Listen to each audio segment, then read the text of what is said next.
լսենք։ Առաջինը մի բան կարողացնում եմ, սահմանադրության այժմ վեցերով կետը սահմանադրություն ունի բարձրագույն իրավական ուժ եւ նա ուժերը գործում են անմիջականորեն։ Այսօրվա սահմանադրությունը վերջ։ Սա նշանակում է, որ իրականությունը սա է եւ երբ որ ասում են օրենքում տնաշ չէ եւ այլն դիազորությունների մեջ է միշտ օրենքում տնամա կայացնել որոշում եւ գործողություններ, որը գտնվում է իրավիճակի գնահատողը ես։ Սա էապես տարբերում է այսօրվա կարգավորումներից սահմանադրություններում։ Հիմա ստիպված եմ ուղղակի որոշ հարցերի վերաբերյալ նաև կոնցեպտ բացել, որովհետև իսկապես ես մինչ այսօր չեմ հասկանում, թե ինչի մեջ եմ եղել։ Առաջ օրս չեմ հասկացել, որևէ բարձրանում ոչ կամիշն է տվել, ոչ դատախազներն են տվել, ոչ մի դատախազն այդ բարձրանում, որովհետև չեմ հասկանում, թե որ գործողությունն է, որ գործողության շնորհիվ եւ երեսանցից է պատահություններ, պատահականություններ, դիազորություններ։ Հիմա նայեք, կոնցեպտը հետևյալն է։ Առաջինը հանդիպում բարձրաստիճան զինվորականների ընտրությունները ավարտվել են, ցիկլ որոշումը կայացվել է եւ երկրորդ տեղը զբաղեցրած 21.5% հավաքած տեխնացուն հայտարարել է, որ ինքը չի ընդունում արդյունքները, ինքը խերել է ընտրությունները եւ ինքը պետք է գնա նախագահական պալատ։ Սա ուղղակի հայտարարություն է, որ ձայնագրված է, որը կա, որը նաև ցանցերում կա այսօր։ Հիմա այս պատկերացնում եմ 21 թվականի ընտրությունները, մենք հավաքել ենք 21%, որ քաղաքական ընտրություններում, եթե հայտարարելի, որ մենք կերել ենք այս ընտրությունները եւ պետք է գնանք կառավարության շենք։ Ինչ կլիներ,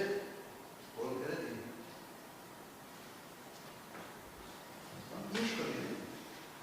Այդ էքստրապոլացիան սուրբը վիճակ կոցեն կաննատր այն չեք։ Ճիշտ նույնը։ Եվ սկսել է ցույցերը օպերայի հարաբար։ Սկսել է ներգրավել հասարակական կազմակերպություն, երկրապահ կամավորական ընկերություն։ Եվ բանկարկությունները ման-վեր ձայնագրված է կամ ցանցերում բոլորը ականատես են եղել բոլորի աչքի առաջ։ Եվ զուգահեռաբար երկրապահ շենքում շուրջօրյա մի քանի օր ժողովներ են։ Միանալ թե չմիանալ ցուցարարներ։ Հիմա ինչ է երկրապահ կամավորական ընկերություն։ Վարչության կեսից ավելը գործող զինվորականներ են։ Գործող զինվորականներ կեսից ավելը։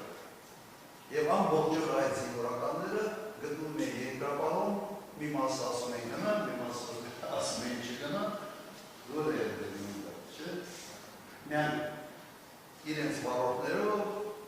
թիկնապահ օգնականներով եւ այլն։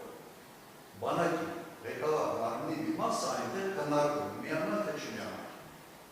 Երկրի նախագահը ինչ պիտի անի։ Նրանից կարող է մեկը բացատրել ոչ այն։ Ոնց դատվածը բացատրել, որ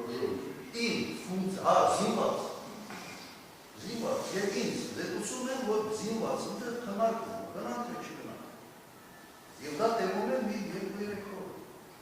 Ես Մոսկվայում այցի ժամանակ այցից հետ եմ գալիս, հավաքում եմ, պետք է հավաքել, եթե ոչ։ Զինվորականների հետ հանդիպում, պետք է ունենա, եթե ոչ։ Եթե չունենայի, ինձ արդյոք պետք է այսօր դատեի ամգործության համար։ Եվ հավաքման այն ինչ որ վերականգնել է բացարձակում։ Հավաքման նպատակը հետևյալն է։ Մեկ խնդիր կա։ Զինվորականներ, ով երկրապահ կամավորական ընկերության վարչության կազմում են, կողմնորոշ։ Եթե այնտեղ զբաղվում եք քաղաքականությամբ, ուրեմն ազատում են ձեր պաշտոնից։ Կամ դիմում եք մեկ ազգ։ Կամ դրից եք դուրս գալիս, կամ բանակում եք եւ չեք զբաղվում քաղաքականությամբ ներկա եղել։ 25-30 մարդ եղել, բոլորի ցուցմունքները դա է, ուրիշ շատ չի գնալ։ շատ փոշտ խոսացի պաշտպանության նախարարի հետ, ասել ոնց ես դու տալիս, ես ինչ է կատարում, գլխավոր շտաբի պետ է հարավ, շատ փոշտ խոսացու եղավ, ես ինչ ես անում, բանը տապ ինչ, ես պատավոր էի դանել, թե պատավոր չէ, հիմա ինձ մերազում են, իմ պատականությունը, բարեքիչ կատարում անվար, լավ, ինչու ցինիզմ ու շատ Եվ այդ օրը բոլորը դուրս եկան, գործող զինծառայողները դուրս եկան երկրորդ։ Եվ կոնկրետ մանվերին ասել է փոխանցեք մանվերին արձակում, թող գնալուն և իր հարցերը փոխանցել։ Բայց ինքը չի կարող լինել պաշտպանության նախարարը տեղակալ հանրեն հետո ամսին ապրիլ։ Չի կարող լինել տեղակալ և զբաղվել կարգավորությամբ և հարավանը մտածի գնա միանա դամբոք երկարպահով և զինվորականներով միանա թե չի նա։ Բողոնդակությունը սա է։ Ինձ համար չեք պատկերացնում, କି ես 18 թվականից մինչև այսօր այս աբսուրդի կատորի մասնակից եմ։ Եվ դա մեղն է, այսպես ասենք, ներածում եմ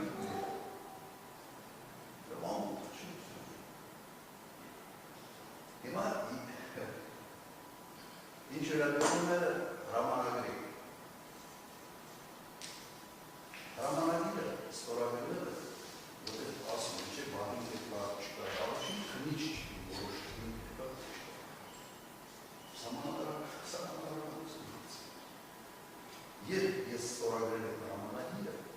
արդեն եղել է մոտ 40-45 հրկիզած մեկինա, մի քանի տասնյակ բեկորայ վերավորումներ ստացած զինծառայողներ, մի քանի տասնյակ։ Եվ մեկը շատ ծանր ու հանդել զենջա, կապիտան։ Եվ ես դա չի կտարում։ Եվ քնիչ պիտի 15 տարի անց թե դա ամենը պարիտաններ չի։ Եվ երբ որ ոստիկանապետը ասում է, որ չի, շատ կոնկրետ ասում է, զան գնար սուպարիսմսա խնդիր։ Եվ խնդիր ինչից էր գալիս, որտեղ ոստիկանական զորքերը այն ժամանակ պրոֆեսորներ էր։ 18 տարեկան, 19 տարեկան, այսպես ժամկետային զինծառայողներ էր, այսպիսին էր գալիս։ Եվ հիմա այս բարիներ ազգանացել իմ լիազորությունների մեջ է։ Կրպենեք, եթե ես այն ժամանակը չանեի, ինձ այսօր իսկապես պետք է դատել անգործության։ Բայց դատախազի ֆունկցիան չի։ Եվ ոչ էլ այս դատակ։ Ուրիշ ինչ գործողություն, ոչ մի գործողություն նկարագրված չի։ Չկա ուղղակի այս քրեական գործում ուրիշ ոչ մի բան, ոչ չկա։ Կան հետևյալ մտերիմ Սերժ Սարգսյանին պահեց, չպահեց, ես անցած անգամ չեմ անցած անգամ հետ չեմ ստանում, դրամասին անդարը։ Սերժ Սարգսյանը իմ տեխնացուն չէ։ Հանրապետական կուսակցության տեխնացուն է, ես հանրապետական կուսակցության անդամ չէ։ Ես հանրապետական կուսակցության գարասինյակում չեմ եղել, միայն իր ընտրվելուց հետո միայն համատեղել շնորհով։ Չեմ եղել։ Նախընտրական ամբողջ կարողարշավին որևէ միջոցառման չեմ մասնակցել։ Հինիկ վայս կարգերի պես չի խոսել, սա ամբողջ պետական համակարգը մտածել չէ կարողարշավին։ Ոչ մի միջոցառման չեմ մասնակցել ընդհանրապես։ Հենց նրա համար չմարել, որ ավելի փոխած խոսակցություններ չեն։ Չկա իշխանություն փոխանցելու պրոցեդուրա։ Սահմանադրությունը չի նախատեսվում։ Ես զարմանում եմ անգրագիտության աստիճանը, որ նման բան են գրել այս մեղադրանքի մեջ։ Հասկանում եմ, որ ներկա դատախազը չի գրել։ Եվ սա գրվել է այլ գրասենյակներում, դատախազությունը չի գրել։ Չկա այդպիսի պրոցեդուրա։ Քո ժամկետը դլարանում է, դու գնում ես տուն։ Եվ այդ լիազորությունները ստացվում է ոչ թե նախագահից, նախագահը գնում է և ստացվում է այդ լիազորությունները ազգային ժողովի։ երդման կարողությունից հետո։ Բրիոնց դա չկա, և ես անցած անգամ երբ որ հարցի կարճման հարցի չէ, ունարդի միջնորդությունը, այդ ամեն ինչի մասին կերտարդիտ ասացի։ Գիտեք դուք որևէ հարց այդ հարցերի վերաբերյալ չեք։ Ես հասկանում եմ, որ երբ հարց չեն տալիս, բջջորով եվանների վերաբերյալ, նպատակը մեկ որևէ հարց շտողը չգիտի ինչ անելու պատասխանի։ Իսկ այս ամենը ուղղակի համոզմունքով եմ ասում, չեմ կասկածում, որ սա պատվեր է, սա քաղաքական պատվեր է, և այս պատվերը առաջ SMS-ով են ուղարկում, հիմա հրապարակային ես։ Եվ դա քաղաքական խոսք չէ։ Սա շատ բարձ հրապարակային ասվում է, որ ես պիտի նստեմ։ Պարոն Քոչարյան,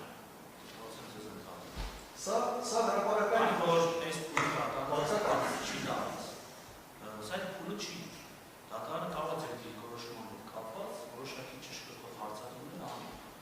Ձեր առնչակցությունը, ձեր մեղավորությունը հաստատող կամ երկու որոշակի հարցադրումներ ձեզ, եթե մենք հասնենք համապատասխանություն,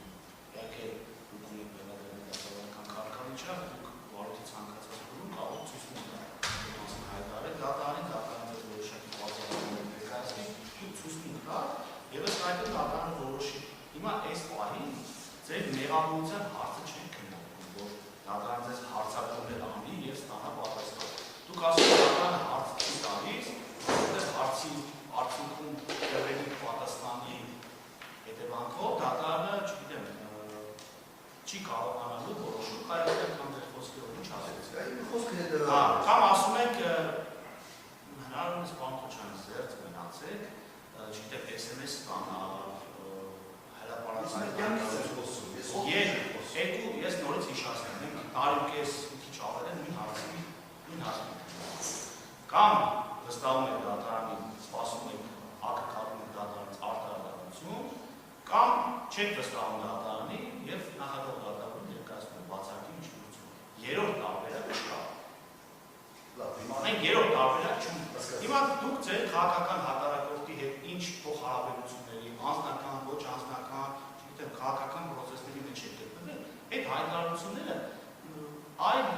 հարթության, այլ հարաբերությունների շրջանակներում քննարկվող հարցեր են։ Մենք այստեղ ունենք առարկա, այդ առարկայի շուրջ քննարկում ենք իրականացնում։ Հասկացա։